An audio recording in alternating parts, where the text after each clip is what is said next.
mesdames, mesdemoiselles, messieurs, bienvenue à cette capsule qui va parler du régime enregistré d'épargne-études. C'est important ce que je vais vous dire parce que il y a des gens qui tombent en amour avec des concepts, dont le régime enregistré d'épargne-études. Moi, j'aimerais vous mettre un bémol aujourd'hui. Si vous avez des jeunes enfants, si vous cotisez dans le régime, si vous êtes un grand-père, une grand-mère, faire un cadeau pour vos jeunes, pour leur éducation, écoutez bien ceci. Il faut savoir en partant que d'abord, c'est les banques qui gouvernent le monde, qui gouvernent le Canada. Bon, en partenariat avec le gouvernement fédéral, et ils ne font pas de cadeaux. C'est important de comprendre ça en partant. Si on ne comprend pas ça, on n'aura jamais une bonne moyenne au BAT dans nos prises de décision face à tout ce qui s'appelle régime. Et le régime d'épargne-études, vous allez voir qu'il n'y a pas tant de cadeaux que ça. J'ai fait un cas où on est mieux d'utiliser les REER, mais pas à peu près. Je n'ai pas cherché longtemps, j'ai pris le premier cas, intuitivement. J'ai pris une mère monoparentale qui gagne 50 000. Donc, ici, elle met le maximum au régime d'épargne-études pour lequel il y a une subvention, c'est 2500. Le gouvernement en rajoute au fédéral, en rajoute au Québec. Là, tout le monde est content, il nous donne l'argent. Ah oui, mais si vous passiez par les REER, ça donnerait peut-être une alternative intéressante. Et dans mon exemple, le coût net des cotisations, là, après impôt, donc ça coûte 2500 dans les deux cas. Donc en REER, on va cotiser plus, on va avoir des retours d'impôt plus des bonbons, d'allocations pour enfants, crédit TPS, solidarité, etc. Dans ce cas-ci, il ne faut pas généraliser. Moi, j'ai fait un cas. Je commence par un. Donc tout ça, ça va faire des petits. J'ai présumé un rendement de 4 %. Bon, j'aurais pu prendre 5, j'aurais pu prendre 3. Là, les marchés sont essoufflés. Ça, donc, j'ai décidé qu'on cotisait pendant 13 années. Le petit 4 ans, quelque chose du genre. Je vous ai préparé un beau petit tableau que vous allez avoir à l'écran dans quelques instants. Ce que ça fait à la fin, on va retirer en tout et partout 67 926 avec le régime d'épargne-études, 123 284 dans les REER de la madame. Dans les REER de la madame, il va y avoir de l'impôt environ à 38,5 %. J'ai tout fait les simulations. Il va donc rester 75 820 pour fiston, étalé sur 6 ans. Ici, il y a du capital qui s'accumule et la partie imposable, c'est-à-dire les subventions du gouvernement fédéral et Québec et les revenus que ça a fait, je les ai présumés égales pendant les 6 années d'études postsecondaires. J'ai présumé 3 ans au cégep, 3 ans à l'université.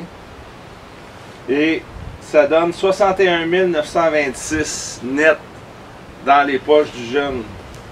75 820 dans l'autre.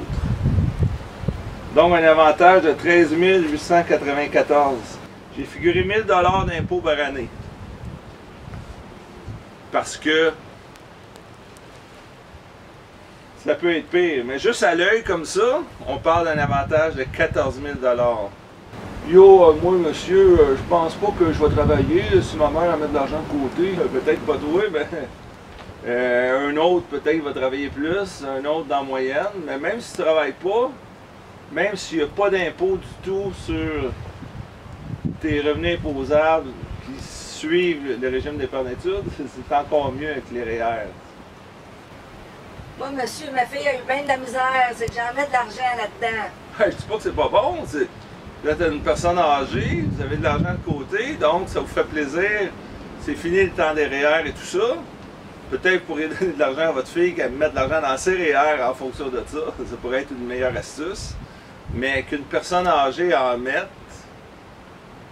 c'est tout à fait légitime. J'ai pas de problème avec ça. Donc, on va aller regarder à l'instant mon petit tableau. C'est qu'on voit un tableau où j'ai fait cotiser le parent pour 2500 par année de 2018 à 2030. Dans les colonnes de gauche, on voit ça. À côté, il y a la subvention fédérale 550 par année, subvention Québec 250. Les subventions, des fois, il y a un petit bonbon quand le revenu n'est pas trop haut. J'ai estimé ça. Donc, ça donne un 3300 qui rentre dans le pot par année. J'ai figuré un rendement de 4%. J'ai fait une table à droite où on voit le capital qui monte. Et une petite année de pause. La madame était tannée de cotiser en 2031. Et en 2032, le jeune est rendu au cégep.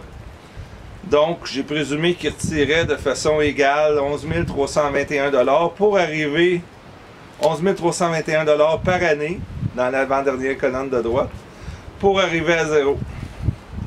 Il va y avoir combien d'impôts là-dessus? On ne sait pas, mais la partie imposable est à peu près 5 904 par année parce que j'ai pas tenu compte de la cotisation, évidemment, qui ne revient pas dans les impôts parce que c'est pas une déduction. Mais j'ai estimé 1 000 $ facile parce que si on a 5 900 qui est imposable, donc même s'il n'y a pas d'impôt, vous allez voir que le REER l'emporte dans ce cas-ci. Sérieusement, j'aurais aimé ça tomber sur un exemple où le régime d'épargne études est vraiment le bonbon par excellence, mais ils savent compter au gouvernement, soyez pas inquiets. Et les petits bonbons qu'ils donnent, le petit 20%, etc., c'est largement dépassé par le retour d'impôt fédéral avec les REER, le retour d'impôt du Québec, l'allocation canadienne pour enfants que le fédéral lui-même donne, le crédit soutien aux enfants au Québec. Dans ce cas-ci, on avait même le crédit TPS, puis crédit solidarité, on est dans cette zone-là. Fait que tous ces bonbons-là sont plus généreux que les bonbons du régime d'épargne études. Donc, si vous le voulez bien, on va aller regarder le tableau des REER à l'instant. Donc, si on veut comparer des pommes avec des pommes, le coût net est 2500 dans le cas du régime d'épargne études. Bien, en REER, on a droit à 5 989 parce que la madame est imposée à 58,3% sur ses revenus additionnels ou l'avantage qu'elle a d'une déduction REER. Où c'est que t'as pris ça, 58%? Ben, c'est pas compliqué. La madame a gagné 50 000. Donc, son taux d'impôt au fédéral, c'est 20,5, moins l'abattement, c'est 17,1. Au Québec, c'est 20%. Elle est en tranche intermédiaire, elle est rendue à 37. Crédit TPS, 5%. Crédit solidarité, 6%. Ça fait 11. On est rendu à quoi? 48. Allocation canadienne pour enfants, un autre 5, quelques %. 53 et quelques, 54. Plus un 4% pour crédit soutien aux enfants. On est rendu à notre 58% de taux marginal d'impôt. J'espère que c'est plus clair. Donc, on va continuer la lecture de notre tableau. Donc, on met 5 989. On le fait croître à 4%. Comme je disais, avec tous les retours, ça revient net à 2500. Donc, à 4% par année, on est rendu à 6 229 à la fin de la première année, parce qu'on présume qu'on l'a mis au début. Donc, ça monte, ça monte, ça monte. À la fin des cotisations, on est rendu à 107 712. Et en retirant 20 547 des REER pendant 6 années de fil, on claire la place. Ça tombe à zéro. L'impôt de la dame tombe à 38,5%. Donc, ça va payer 7 911 d'impôts. On le voit à gauche, en bas.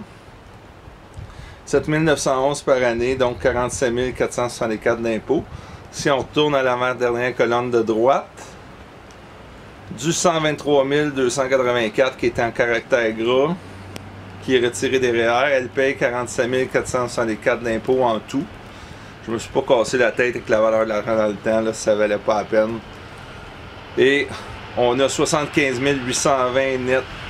Comment ça que t'es rendu à 38%? T'étais à 58 tout à l'heure! Ben, au moins tu suis.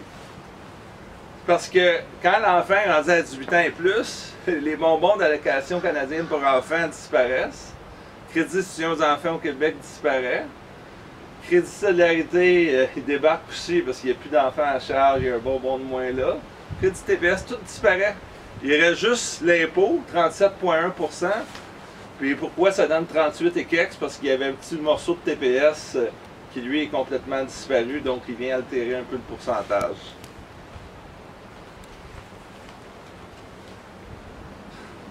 Donc, j'espère que c'est plus clair.